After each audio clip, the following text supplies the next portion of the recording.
Жас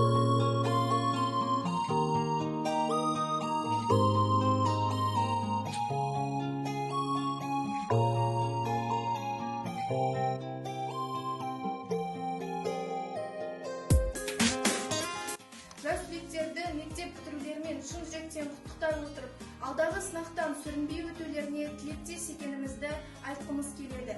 Мектеп бітіру адам өміріндегі жауапкершілікке толы, толғаныс пен ерекше сезімге толы сәттердің бірі.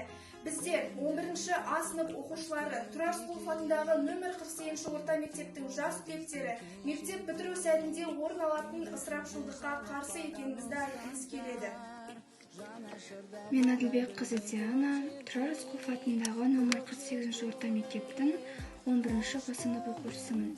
Біз бәріміз биылғы түлектер болып, мектеп мұғалімдерімен ақылдаса келе, бәріміз бір шешімге келдік.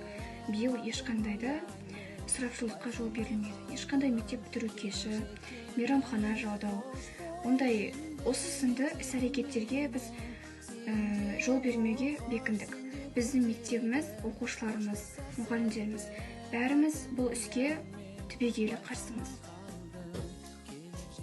Кемелдіктің жүйесін көрсететін жұлдызғы, ұлағаттың иесі, ұстазымыз ол біздің.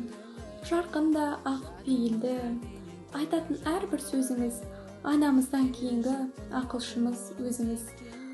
Алға аттап бір адам асқарға да шығармыз. Білім берген мұғалім бәрімізге мың алғыс. Демекші, бізге 11 жыл бой білім мен тәрбие берген, барлық еркелігіміз бен тентектігімізді көтерген.